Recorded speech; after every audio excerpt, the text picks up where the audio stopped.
Governo e diferentes partners de oficina de turismo na América e de hotel local vêm juntos discutir estratégia para o mercadeo de nosso país. Último ano, a cambio estratégia de mercadeo e agora o mestre evaluar o fruto para estar seguro que o seguir para o mesmo caminho.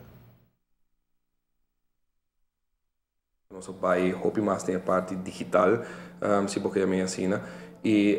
nós lo evaluar na primeiro lugar resultados já aqui não, como também papia de estratégia nova que pode para o futuro, parte de social media que devia assim importante de mercadeo de uma destinação e que Aruba, danke Deus, escolhe foi de um par de anos passar para cá e caminha aqui, caminha que nós lo discutir arriba estratégia nova, avenida nova aqui, mas naturalmente diferentes sessões que também tem com profissional que eu invitar para discutir que grupo de trabalho aqui, mais ou menos 30 para 40 gente que está presente em discussão aqui, arriba estratégia, arriba manejo e naturalmente o tipo de mercadeio que nós vamos continuar com no próximo ano anos adiante. Desde que o governo de AVP está namando, a abrir um departamento de mais importante para o governo. Anteriormente, a estava concentrar unicamente no mercadeo de Aruba, mas a está focus mais no produto Aruba. Nós vamos procurar para os produtos, o governo está investindo hopi, até lo procurar para seguir investir não somente de produto, mas de serviço também, de amabilidade de nossa gente e de quadro aqui também tem diferentes programas que nós também iniciar no futuro, cercano agora que não acaba dentro do Estado público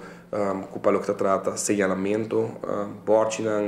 dentro centro de cidade, procurar como guia e dar um melhor serviço, da parte de um serviço. O programa de Aruba Certification Program está em bate novo, agora que o de oficina de turismo caminha não somente continuar e a base de RAFPAR, rapport de RAFPAR percurar que no próximo 2 anos com o compromisso com os 5 hotéis, com os que logra chegar a quase 100% de toda gente que está em hotel, guardo certificar, compreender a importância de que o serviço tem para o que trata a indústria, que nós oferecer qualidade de turismo, que nós que busca, mas também para começar a preparar para de 2 módulos para o que trata a ACP. Isso não é que passei 1 ano, 2 anos passar, portado em 2016, 2017, lo portei um modelo novo que nós podemos continuar, seguir sempre, melhorar o conhecimento que tem para de forma a transmitir o melhor serviço que é possível.